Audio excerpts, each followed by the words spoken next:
What's up, y'all? Welcome to the NBA Weekly Post Game. This is where we share our views on the latest trending topics within the NBA. My name is Sha.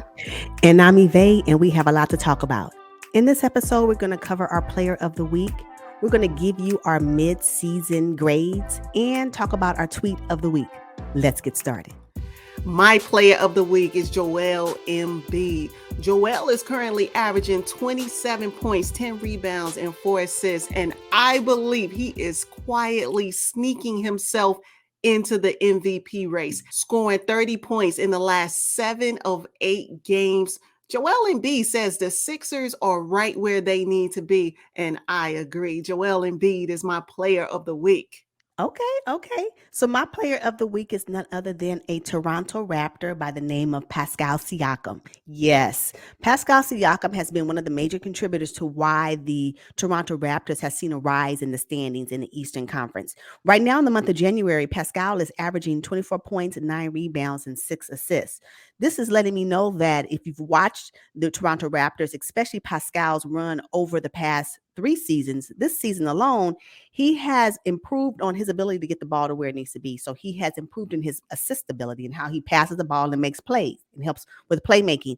And then also defensively, his length, his athleticism, and his dominance has really been shown, especially when he and the Toronto Raptors pair up against the Milwaukee Bucks. Because with Pascal Siakam's playmaking ability and his dominance on both ends of the court, the Toronto Raptors have been able to win each contest that they had against the Milwaukee Bucks. So Pascal Siakam, keep doing what you're doing because you're my player of the week. So now that we are midway through the NBA season, we no longer have a sample size. Like, we are able to form our opinion on these teams midway through. So let's jump into the Eastern Conference teams and let's start with the Boston Celtics. How do you grade them so far? You know, this was really hard for me because I like the players on the Boston Celtics, but they have not met my expectations this season, and I graded them a D. Oh, I know. I know. And I did that because I think they should be much higher in the standings. I'm sorry. I can't accept them being below 6 in the standings. I can't. Their talent for me warrants them being much higher in the standings. And one of the reasons why I believe that they're not that high is because the coach. So really this grade is more so for the coach. So for me, I graded them a D. And you know, for me, I give the Boston Celtics a C minus. not necessarily. At this point, I know, not necessarily better than your grade, but the Boston Celtics are underachieving big time right now. And it does have a lot to do with the coach and the connection between Jason, Jalen, Marcus Smart, and those guys. They got to do something with that roster. Now, the Brooklyn Nets, they were top of the East, like the very top, but the Chicago Bulls have taken over. How do you grade them? Oh, I give the Brooklyn Nets an A. They get an A. They get an A from me. I think that considering they get an A from me because of KD. Let's just go. He rises to A. But overall, they have been playing very well and well enough to be able to be top 3 in the standings is really huge. And so considering the other matchups that are in the Eastern Conference, the product that the Brooklyn Nets have put out, for me, warrants them an A at the standing of the season. Okay, and I gave them a B plus only because they've been through so much adversity this season and they still managed to stay the top of the Eastern Conference. Now, the New York Knicks, on the other hand, I actually gave them a C minus because I don't know what is going on in New York. Yes, they've had injuries. Now they have issues with Julius Randle and how the New York crowd, supports him. Right now, they're writing a C minus for me. Yeah, I gave them a C. They are average at best. And unfortunately, what I anticipated them in being for this particular season, based off the run they had in the previous season, is just underachieving. And so I'm not really happy with them. Is Kemba Walker in? Is he out? Is he healthy? Is he not? Like, what is going on? And they need to figure out something. They got Cam Reddish, but he's not playing. You know, I don't know what it looks like for the future of the New York Knicks right now with this season. But currently, average. Very average. And unfortunately, average will not get you in the postseason. So no, it will not. Now, however, the Philadelphia 76ers have been a shining star for me. I have them at a B plus right now. Very close to an A minus because Joel Embiid is playing fantastic. Got those Sixers rolling. And Doc Rivers, Happy for him. He's been through a lot in his career after being kicked out of Los Angeles. Happy to see him achieving in Philadelphia. Yeah, I gave the Sixers a B, a solid B. I think that considering how they fluctuated in the standings, right? I don't give them an A because if that's the case, they would have never dropped below 6, but they did. But I Mm. understand that, I just want to say this. I know that teams have struggled with health and safety protocol issues. I get that. I know that teams have suffered with injuries. I understand that all teams have. So when I'm rating these teams, I've taken all that into consideration. And right now, it's based on who they play and who's available to play. And I give the Sixers a B because although Joel Embiid has missed some games this season, his team has been able to at least hold on to something while he's been out. So the B. Okay. Now the Toronto Raptors, again, health and safety protocols had a couple of games postponed. I have them at a B plus right now. I like what I'm seeing from Nick Nurse and Pascal Siakam and Fred Van Fleet. The way that they are able to rally together in an empty arena right now in Scotiabank. It says a lot about their character. Yeah, I rated them a B as well because of those things. And also considering the fact that they are playing with uh, other players on their roster that have less experience than the core three. We're talking about rookies, first and second year players. And so for them to be able to move up in the standings, from being down in the standings below 10 in November, and now they're, playing tournament area ready right now in the standings means a lot when you're playing with, when you have players on your team that are not that as experienced. So, yes, I gave them a B. And yeah. The Chicago Bulls, on the other hand, I mean, how did you grade the Bulls? Oh, I gave them an A plus. The Chicago Bulls mid-season grade from me is an A plus. They have shocked the Eastern Conference. They have been consistent in the Eastern Conference, and all of that is attributed to DeMar DeRozan and Zach LaVine being able to play together in their stardom and get it done. So yeah, A plus. A plus for me too. The Chicago Bulls right now. I think even with Zach LaVine out nursing his knee right now and Caruso, and they've dealt with a lot of injuries, I think they'll still hold on to the top seed in the Eastern Conference. I think they'll still be top in the Eastern Conference. I do believe they're currently on a losing streak. Yeah. They've lost, as we speak, at least 3 games, but it's okay. Like, it is okay to lose games. I don't want people to miss that. Great teams will lose games. I do believe that they will still be top 6 at the end of the season. They may not be number 1, because if Zach LaVine is not there, I think he is one of their players that they do need to have on the floor. But yeah, A plus. All right. Now, how do you grade the Cleveland Cavaliers? I give the Cleveland Cavaliers an A. Oh. Absolutely. An A. No, but I didn't even foresee. Now, I knew that with the acquisition of DeMar DeRozan and Caruso, I felt that the Bulls would be pretty good. But the Cleveland Cavaliers, nowhere on my radar. But the product they're putting out right now, and how they're beating teams, and how rookie Evan Mobley is playing, Jared Allen from the Brooklyn Nets to the Cleveland Cavaliers, they are starting their starters contain two centers, and they are balling. So yeah, Cleveland Cavaliers, and then you got, and even with the injury to Ricky Rubio, the injury to Colin Sexton, it doesn't even matter. Doesn't matter, because guess what? Now, next man up, Garland, come on, get yours. Get Yeah. yours. Wait. So yeah, A for Cleveland Cavaliers. Darius Garland dropped 18 assists in the recent game. I was like, wow. I have the Cavs at a B plus. I think there's still room for improvement, but they are definitely on the rise. Now, the Detroit Pistons, I grade them a D for Detroit. Now, the Detroit Pistons have surprised a lot of teams here lately, but I don't know that it's sustainable. I still give them a D. This is nasty, but I said F. I am not even gonna play. Oh, come on. You cannot get anything at the bottom of the East. No, I'm sorry. And I know, yes, Q, we excited about the games that they've won. Great.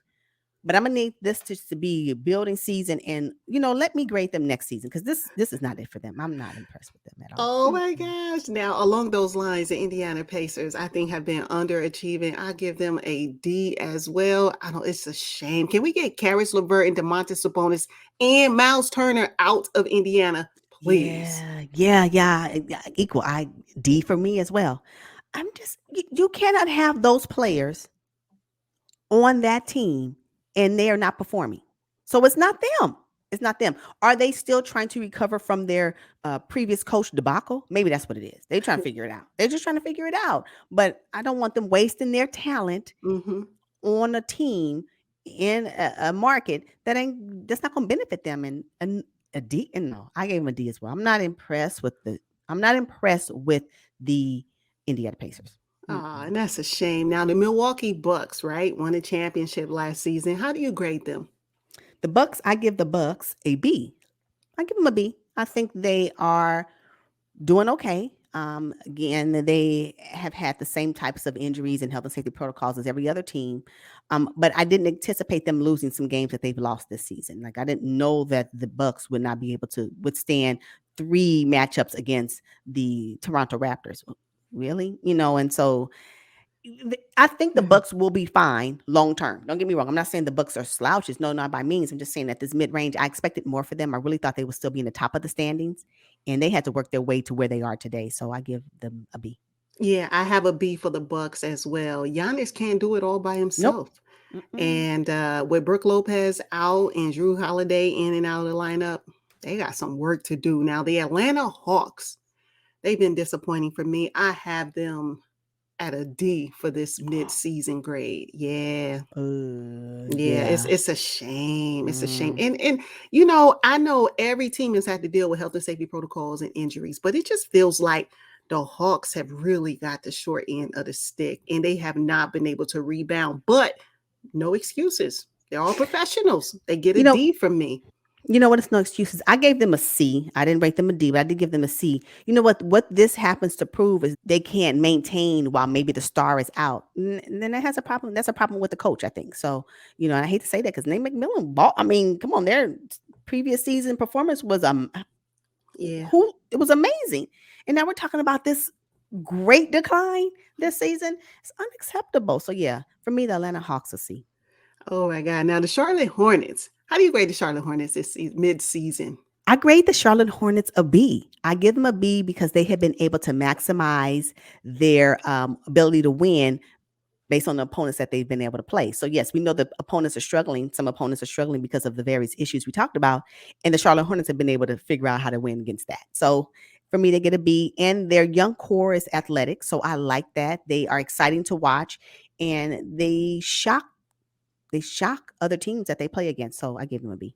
The Charlotte Hornets, I have them down for a C plus. Mhm. There's still a lot of room for improvement. Oh yeah. However, LaMelo, I have to agree with you, is box office. Box office. I'm telling you, He, box yeah, office. he can put some butts in seats. Happy to see him as well as Bridges on the All-Star ballot. I give them a C plus. Okay, that's fair. That's fair. Yep. Now, the Miami Heat has been a team that we have kind of adored for a couple of seasons now. Mhm. How do you grade them? I gave them a B. I gave them a B, and their struggles have really been with Duncan Robinson just not being able to put the ball in the basket. The reason why they're able to get a B is because Tyler Hero has been able to hold it all the way down for them. So, yes, I know they've struggled and they've fluctuated between the standings within the Eastern Conference, but overall, the product that they've been able to put out has been really good. I do need more from Kyle Lowry. I understand Yeah. that. But overall, I gave them a B. And, we'll see how it goes as the season progresses. I have a B plus for the Miami Heat. They too have dealt with a lot of adversity with Bam being out and Mhm. Jimmy and the Morris brother. I mean, it's just been one thing after another. Victor Oladipo still hasn't touched the Oh. court yet, and I still have them at a B plus. Stand by for the Miami Heat to be top 3 in the Eastern Conference when it's all said and Yeah. done. Mhm. However, the Orlando Magic. How do you grade them? Oh, come on, F. Let's stop. You can't. You cannot be at the bottom of the conference and think you're gonna get anything higher than that. I'm sorry. No, it's a no. It's a no for me. Yeah, it's a big time no, and I have them down as an F as well. Yeah. It's sad to see Jalen Suggs is down there. I mean, Cole Anthony. It's just like, what? No, the Washington Wizards, a hot and cold team. How do you grade them for the midseason? I gave them a C. Like, Mm-hmm. how in the world did you start off hot, go cold, and now you settling there lukewarm? I'm gonna need you to find your temperature and stay there. Like, Ooh. no, I'm not. I'm just not impressed with the inconsistencies on the Washington Wizards roster. And I Mm-hmm. think that once they figure that out, find out who they are and what they want to be and where they want to stand, I think they'll be okay. But this, for me, it's been disappointing watching them slide down the Eastern Conference standings. So I gave them a C. Yeah, the Washington Wizards are definitely average. So I have them at a C right now. It's sad to see because they have the talent. They're just not performing. And now with Bill out for a set of games, what can Kuzma do? Kuzma wanted the big stage. Okay, finally he has it. So I'm watching Kuzma. I know he had a monstrous game here recently, but can he keep it up until Bill gets back? So let's transition to our tweet of the week. Mike Malone, the coach of the Denver Nuggets, made some interesting comments in the media. He said his reigning MVP, Nikola Jokic, is the most disrespected player in terms of attention. What are your thoughts on that? I agree with the statement from the coach. And I think that from my perspective, it appears that the sports media, the Nuggets are not one of their favorite teams to talk about. They don't talk about them enough. Although not only is Nikola Jokic the current MVP of the league, he is also currently carrying the Nuggets again this season. And that's why they are where the Nuggets are in the standing spot that they're in today. And so, no, there's just not enough discussion. So, unfortunately, it appears to me that they don't respect Nikola Jokic as being the NBA's MVP. Yeah, I agree with them on No, that. they don't. And there wasn't much celebration surrounding Nikola winning MVP last season. So I'm not surprised that they have not highlighted the Denver Nuggets as a whole this season. I don't know what it is. The NBA has to do a better job. But I agree with Coach Mike Malone 100%. Even Isaiah Thomas, IT, not the Hall of Famer, but Isaiah Thomas, he commented that the media push and publicize who they want, and Jokic is not in their plans, and that's a shame. That is a shame. That is a shame. What is Nikola Jokic? He needs to be more polarizing. Like, what if his product that he puts out on the court is not warranted enough? If his ability to achieve MVP is not enough to get constant discussions, then what else is there? You explain to me, NBA, how you are not giving him the same amount of discussion time, highlight time that you would give anybody else in the league when they've won MVP. So let's compare when Giannis won MVP versus to when Nikola Jokic won MVP. The coverage is totally different. So Yeah. it is an issue that the NBA needs to fix, and they need to put some guidelines together on how you are to discuss, handle, and make sure the news outlets do it the same when we're talking about anybody who wins MVP. I don't care who it is. I don't care where they come from, what market. If they have garnered the ability to achieve MVP status, which is really great for a player and their resume, these are the things that must happen if you're going to talk about anything NBA.